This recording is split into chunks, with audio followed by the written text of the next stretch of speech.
to my computer, and we are recording. Good afternoon to our garden club. I am thrilled to be introducing you to Bill Toon, who's going to be talking to us today about the monarch butterfly. I will tell you that I could spend the entire half an hour talking about his qualifications to do this presentation, but he's promised me he's going to talk a little bit about his own experience so that you will understand that. But I will tell you that he is local to our neighborhood. He was involved in the Condor Project with the San Diego Zoological Society. He is an expert in birds, was their curator at the zoo. And so, you know, I think all the things we think about that are wonderful about our environment, I think he's been involved in those. And so today he's going to talk to us about butterflies. And so welcome, Bill. This is the Village Garden Club of La Jolla. Thank you very much, Susan, and I'm really happy to be with you all today. Give me just a moment. I'm going to share my screen so that you can see some of my images as we go. And let me make sure I get everything optimized so it'll work well.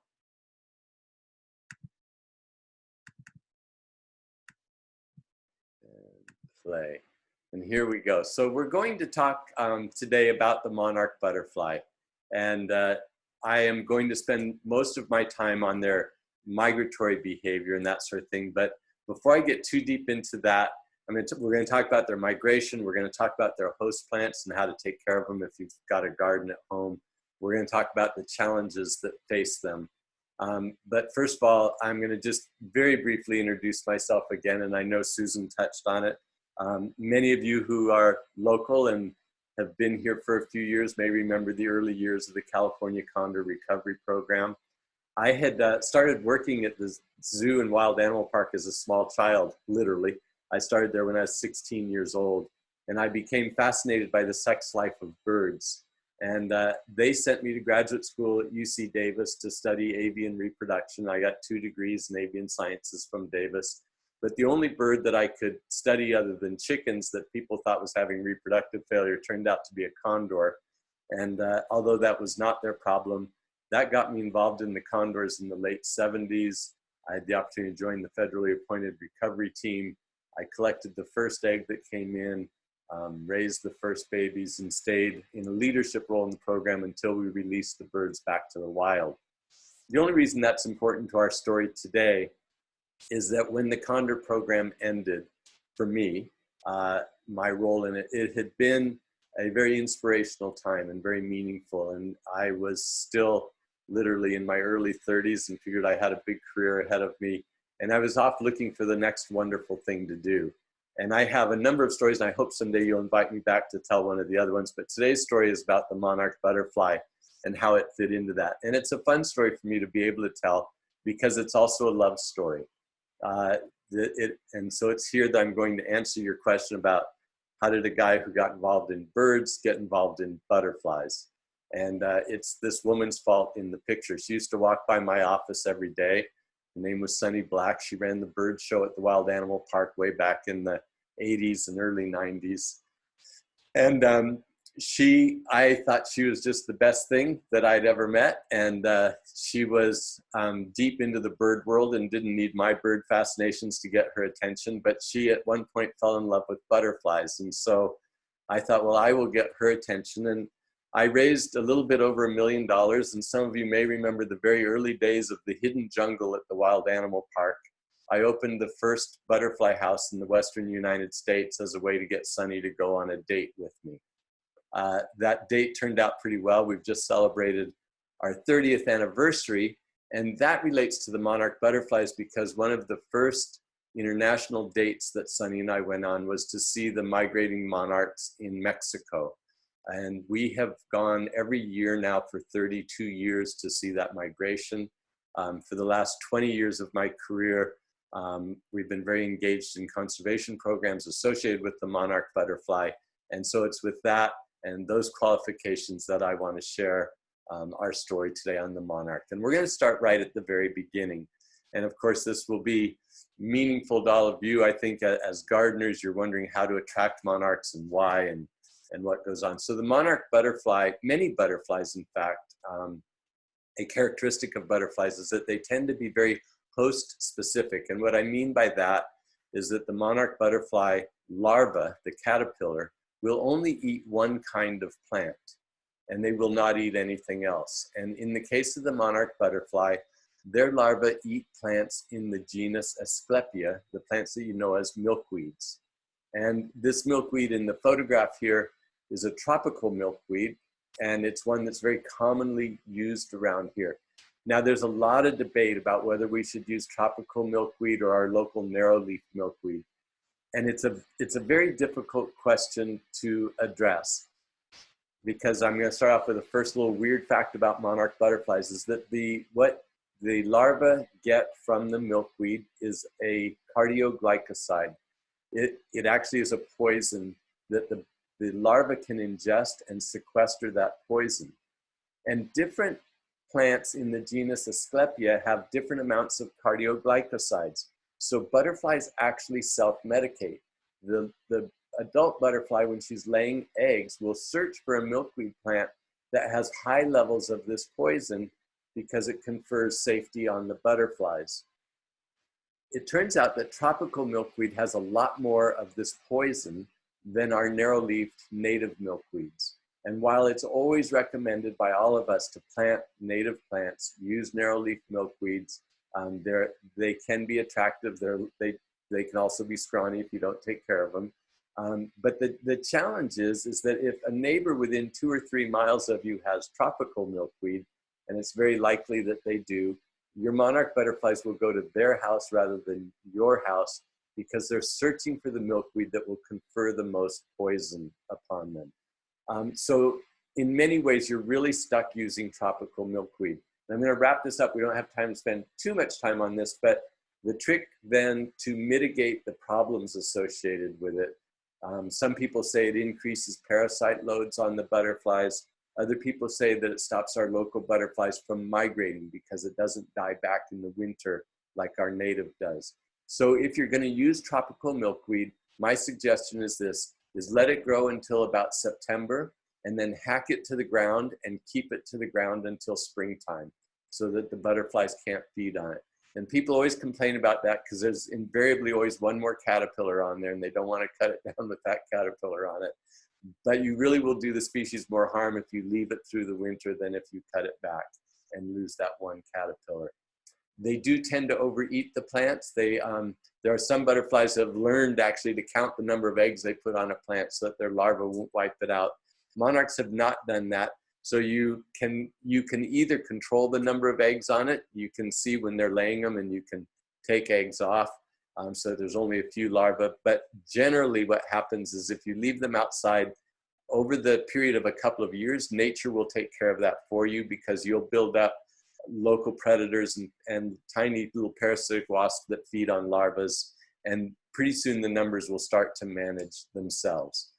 But in any event, they lay only on this milkweed because of the poison and safety it confers. This poison is sequestered into little sacs that when it goes into the chrysalis are still there. And when the adult butterfly or imago, which this is a picture of an adult, comes out, she or he then has that poison inside of it. And if it's eaten by a predator, that predator will very quickly get very sick. Now, it doesn't help that butterfly, but it helps all the others. And that's the reason for their bright coloration. So that a predator remembers that when it ate something that looked like that, it got very sick and they won't do it again. In this case, this butterfly is laying an egg at the top of the milkweed. The eggs are just about the size of a pinhead. They're quite small, but they're easy to find. They're generally underneath the leaves. The caterpillar will develop very quickly and will eat its way out of the egg, usually within 5 or 6 days. When I say eat its way out, I mean that very literally because birds hatch out, they break out of eggs. But a caterpillar is really nothing but a head, a stomach, and an anus. And they eat from the get-go. So this little guy's going to come out. He's going to eat his way out of the egg. And the first thing he's going to do after he hatches is turn around and go back to that shell and eat the rest of it. Now, this little guy is going to go on in his development very quickly. the larvae go through a series of what we call instars. Being an insect, they have to shed their skin in order to grow. The monarch larva will shed its skin 5 times, so it'll go through 5 different instars and increase its weight thousands and thousands of folds. So very quickly, that tiny larva will get very big. And this is what I mean, they're just a mouth, a gut, and an anus. They do nothing but eat. Now the final stage, and this might answer some questions that any of you butterfly farmers may have, the final stage of the larva, the 5th instar, actually is the only instar with a name that means anything to anyone, and that is, it's called the wandering stage. So when it reaches the final stage of larvahood, it wanders away. It wanders off the milkweed plant and leaves. It might leave your yard entirely. They will travel long distances. These are the caterpillars and fuzzy wuzzies of other butterflies and moths that you see on the sidewalk. You're always trying to rescue them and put them back on the plant. Well, that's not what they want. They're actually trying to get away from the plant because predators know that larvae develop there. And when they go into the chrysalis, they can't run and hide. So they leave these places that predators might know, form a chrysalis in a place where they're less likely to be found. So you will not find monarch chrysalis on your milkweed plants if they're allowed to wander away as they want to. They want to go and do that somewhere else. When they do find a spot, they're going to make what we call a J, and then quickly that J will shed its skin and form this beautiful chrysalis. Chrysalis, the word is actually from the Greek, and it means gold or silver, a rich ore. And it's interesting that literally every butterfly chrysalis that you come across will either have silver or gold dots on them somewhere. And so this is the monarch butterfly chrysalis. I always thought it would make beautiful earrings. But in fact, it's doing something much more important than being beautiful. Deep inside, profound changes are going to take place that are turning that ugly little duckling into the final swan.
So as magical as that all might seem, this is just the tip of an iceberg with the monarch butterflies.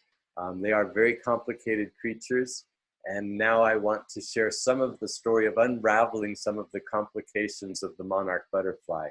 Now here in California, our population of butterflies are the western monarchs. There's probably 5 different populations of monarch butterflies in North America, but for our purposes, we really talk about 2. There's the western population, which is the monarch butterflies west of the Rocky Mountains. And then there's all the rest of the monarch butterflies, those found through Canada, east of the Rocky Mountains, all through North America. And for the moment, for talking about migration, I'm going to focus on the eastern monarch because the story is a little more complex there. Our western monarch migrates west and east. So it's going up into the mountains during the summer, spring and summer. It migrates in the fall back towards the coastline. So we'll actually get more butterflies as we go into the fall here, and then they'll go back. Now, we knew about this migration for a very long time because there's a population of people here. There were places in San Diego, San Luis Obispo, Pacific Grove, where monarch butterflies in the fall collected in huge numbers along the coastline. And following our basic bird migratory knowledge, we assume that they're migrating from the colder mountains in the winter to the buffering effects of the Pacific Ocean. Now, the eastern monarch butterfly was a little bit more of a mystery. They don't migrate east and west, they migrate north and south, and there's a lot more of them. The man and woman in this picture is Fred and Nora Urquhart. They've both passed away now, but Fred, as a very small child in Canada, was fascinated by the monarch butterflies.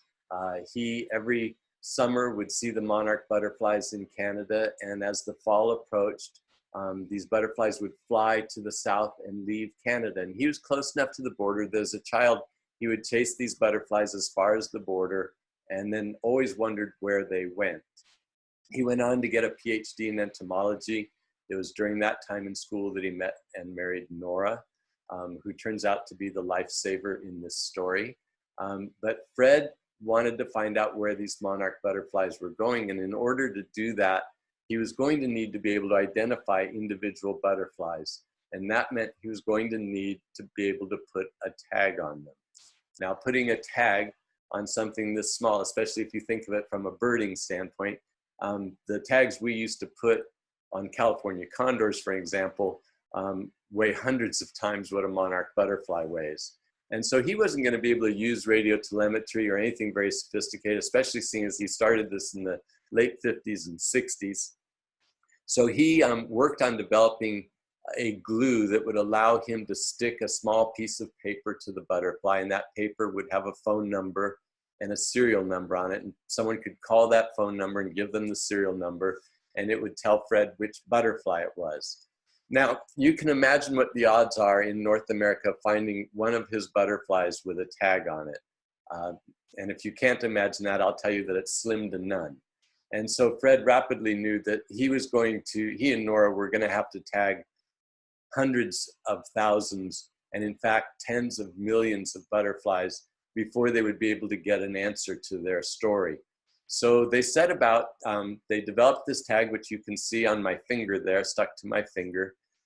You capture a butterfly, you rub some scales off of the wing in that forward window. You can see a window that you can actually see my finger through. And then you can stick the tag on there and it won't come off. You have to rub the scales off because scales on a butterfly's wings are really for predator protection. The idea is that if a bird grabs them, those scales will come loose and the bird won't be able to hold on to it and the butterfly can struggle free. Well, by the same principle, the tag would fall off. So we rub those little scales off so it sticks right to the window of the wing. And then the butterfly can be released, but not before we collect a lot of data from it. And so we try to determine how old they are. We determine the sex. We identify where we tagged the butterfly. We try to estimate how old it is. We put down the date. There's funny little things we can do. We can determine if the female has ever had a mate before. And if she has had a mate, don't cringe, folks, but we can actually determine how many times she's mated. Because each time they mate, the male deposits a small sperm packet that feels like a tiny BB in her abdomen. And they line up in there, and you can actually gently palpate her abdomen while you're holding her. And you can count these BBs and know how many times she's been with a male. And that's right. And it's all part of sexual competition. That first BB blocks the oviduct. So until it dissolves and all of its sperm has done its work, the other BBs just have to wait their turn. So there's a real fascination by the butterflies to be first because it means they're more likely to father offspring. Fred realized very quickly, though, that he and Nora were not going to be able to tag 10 million butterflies. And so he started looking for help. And fortunately, the time of the world was in his favor. He started visiting every hippie commune across North America and taught the hippies how to tag butterflies. And when he got done with the hippies, he went to every service group from Rotary clubs to garden clubs to Kiwanis and everyone else and taught everyone to tag butterflies. And over the years, he slowly developed a map based on very, very few returns that showed the butterflies traveling southward through North America. And again, he lost track of them at a border, this time at the US-Mexico border. And this is where we have to be very grateful for his wife, Nora. Nora decided that Fred was going to die before they figured out where the butterflies were going at the rate he was doing it. So she picked an easier route. She did a radio show that was aired in Mexico City and told everyone on the radio that they were looking for the butterflies. She got a call from a man. He was down there as a consultant for an underwear company. He was teaching them how to put elastic into underwear. He was making the machines to do that. And he'd fallen in love with an Indian woman, a Purepecha woman, who lived up in the mountains of the state of Michoacan.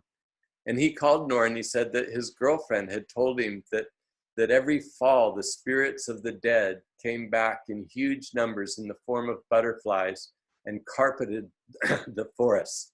Sorry, I get emotional about this story. So Fred and Nora thought perhaps this had been where all their butterflies were going. These mountains were at high altitude, 10,000 feet and more. Fred by now had aged a bit and developed a heart condition. His doctor encouraged him not to go, but we know how that works. So Fred and Nora went to Mexico, and with them was a team of National Geographic photographers to hopefully document what they would find. And that is the reason I can tell you that this is the truth, that Fred climbed to the top of this mountain, was in a forest filled as far as the eye could see with butterflies. But being the ultimate scientist, he would not believe they were his. Having a heart condition, he was tired and weak. He sat down on a stump and stirred the dead butterflies on the ground with his walking stick. And when he did that, one of them popped up with a tag on it. And Fred knew he'd found his bugs.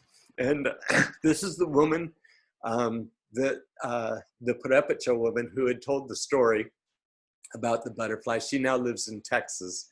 But this was probably the most remarkable biological discovery of our time. And Fred was pretty pissed about it as well. He was angry that there were so many butterflies. When Fred arrived there, we can do the math now and we can figure out that there were just over 970 tons of butterflies. This is over 1 billion bugs, and literally covering trees for acres and acres and acres from the top to the bottom. And so he turned to the Purepecha guides in a tad bit of anger and said, "Why didn't you tell anybody about this?" He'd spent his whole career looking for it. And the answer was amazingly simple. Doesn't this happen everywhere? The indigenous people didn't travel. This was just normal. It happened every year, and they had no reason to believe that it was special or didn't happen everywhere. And so that's the story of the discovery of the migration. Now, it's really important in Mexico for a variety of reasons. The monarch butterfly migrates based on sunlight. And so it arrives in certain places in its destination on very specific days. And it arrives in Mexico during Day of the Dead. And so it has become a very symbolic part of Day of the Dead celebrations. And Day of the Dead is really, even the Mexicans will tell you, is a tad bit of a misnomer. It's a celebration of life and not of death. And these butterflies are lost spirits coming back to the communities for another visit. And it's a remarkable time in Mexico, especially in the state of Michoacan, where there are so many butterflies. And because of the butterflies and this, Michoacan is the heartbeat of Day of the Dead. And should you ever have a desire to see these amazing celebrations in Mexico, get hold of me and I'll tell you all about it. You can visit the town of Pátzcuaro during the end of October and early November. And it's a visit you will not soon forget. Now, the butterflies have migrated all through North America to get there, traveled all through Mexico. As I said, they arrive on Day of the Dead, and they arrive first in small numbers, and then as the days, one day rolls into the next, pretty soon thousands upon thousands show up. And 32 years ago, when Sonny and I first started to go, as when Fred Urquhart found them some 10 years earlier than when we started visiting, about 1 billion butterflies show up there. today, only 30 years later, we're down to 10% of that population. And I'll tell you some of the tragic stories behind that. We're at risk of losing today one of the most amazing biological phenomena that we've ever known about. But they arrive in these OML fir forests at high altitudes. At first, they light on many different plants and things, but as the winter sets in, as they get later into November, they seek out only OML fir trees. These are the biggest trees in the forest. They've stood in the summer sun, soaking up the warmth. The butterflies form a blanket over the trees, and it's a very symbiotic relationship. The butterflies provide insulation for the tree, and the tree provides warmth for the butterflies. And so the winter goes, with hundreds upon hundreds of millions of butterflies. Come springtime, and there's my wife, Sunny. Come springtime, in late February, early March, as we approach spring solstice, the butterflies get ready to head north. And they pour out of the trees 100 million at a time. And I call my lectures, we call our trips, the roar of the monarch, because at that moment when all the butterflies break loose and fly out into the forest in search of nectar, the only thing you can hear is the beating of butterfly wings, the beating of literally millions of butterfly wings. It is an experience that it would take an amazing cathedral to provide that same experience. And I often think about visiting these forests and seeing the butterflies as an extremely religious experience. It is simply hard to comprehend what you see in front of your face. Now, these OML fir forests have stood for tens of thousands of years. Unfortunately, today they're in a great deal of trouble, and this trouble will impact monarch butterflies all through every state in the United States, and including our butterflies at home. In the year 2000, I went down to see the butterflies, and I visited a reserve called, the name is El Rosario, and it's probably the most famous reserve. Somebody had chalked out the sign with a piece of charcoal, blocked out El Rosario, and replaced the sign with one that read El Cementario. Hundreds of millions of butterflies had died in one night. At places, the butterflies were knee deep on the ground. The forest was warm from the composting of their bodies. On that particular night, 70% of the North American population of monarch butterflies died in one single night. And that was tragic. And it turns out that it was not because of an aberrant weather situation that occurred, but in fact, the degradation of the forest that prevented it from providing the insulation to the butterflies that they had migrated there for. So just as our butterflies went for the buffering effects of the Pacific Ocean, the butterflies from eastern US went to Mexico for the warmth of these OML fir trees. Now, unfortunately, these OML fir trees are being cut. The reserves where the monarch butterflies spend their winter are a UNESCO World Heritage Site. They have legal protected status internationally and in Mexico. But that's not enough. Logging cartels go in and steal logs.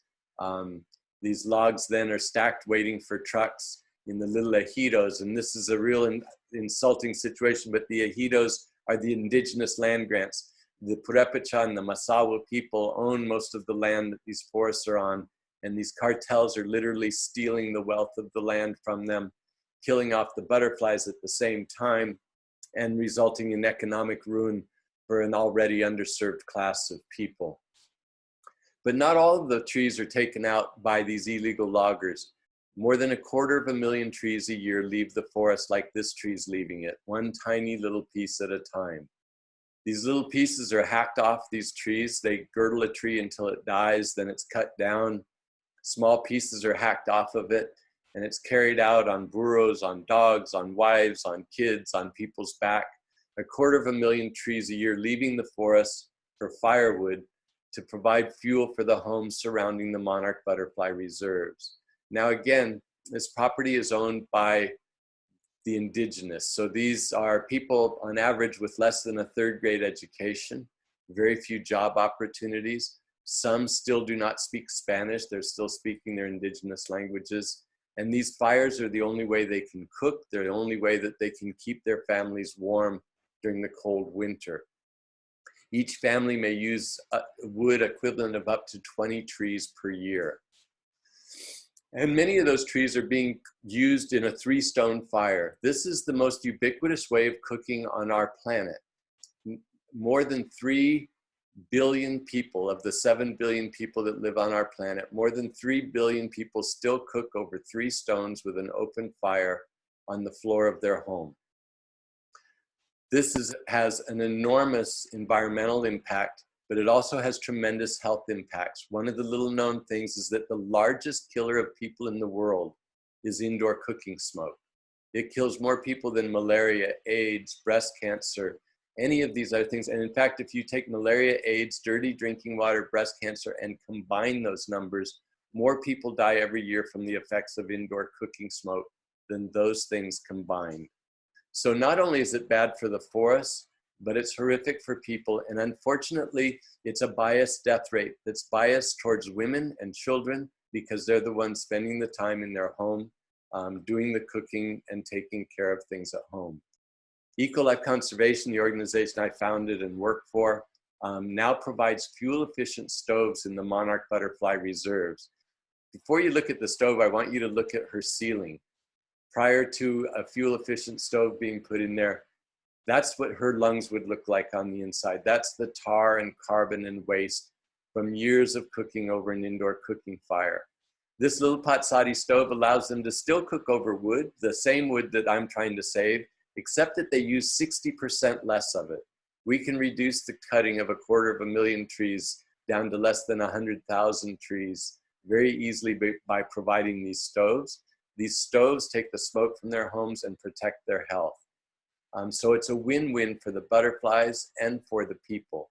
And for the cynic out there, and I've actually had people say this to me, so I'm gonna guess that none of you are this, but for the cynics out there who's saying you're just saving a lot of people's lives when we have a tremendous population explosion that's the cause of all those things, I will beg to differ. We do know that the one thing that helps to manage population size is educated people and empowered women. These kids can't go to school because they're sick half the time from eye and lung infections, or they're out collecting wood for the family or doing other work. Where we work, we've actually had doctors prescribe stoves when kids were too sick to go to school. So we believe our work will help get kids into school. They make the women healthier and provide better opportunities. And through that, ultimately, hopefully some smaller family sizes and a better ability to manage the amazing resources that we've been gifted.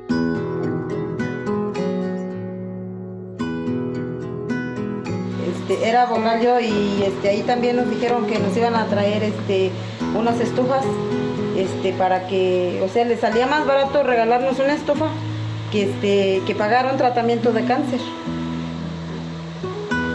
Nos va a evitar muchas enfermedades, que ahora sí que pues con el humo, porque ¿cuánto hace que llevamos a mi suegra a Valle? Y le dijeron que la llevamos y no podía respirar bien. Y le dijeron que era por causa el humo que diario a diario cocinando y haciendo tortillas, ella lo respiraba. Entonces por eso me siento contenta. ¿Están contentos? Nosotros yo creo que nos vamos bien contentos. Nos vamos también muy contentos. Pero digamos, ¿quién no va a estar contento que otro le lleve de comer? Para tortillas, para una comidita chica y todo, diario. Ahora sí que yo soy el que cocino todo porque ella pues luego no le ayuda a una mano. O de cualquier cosa que le diga, ya cuando veo ya me lo trae.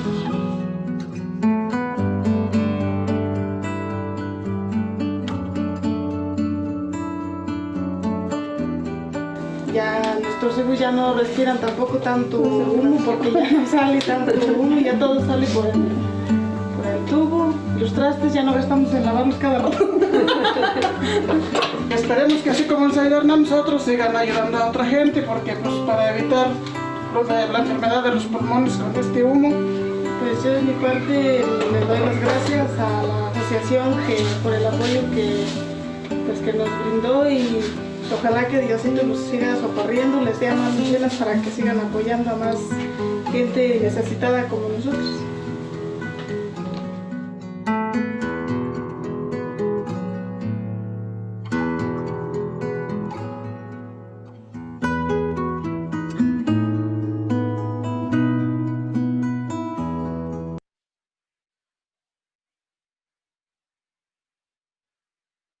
So we do this work so that the butterflies can survive. We do it so that people can survive.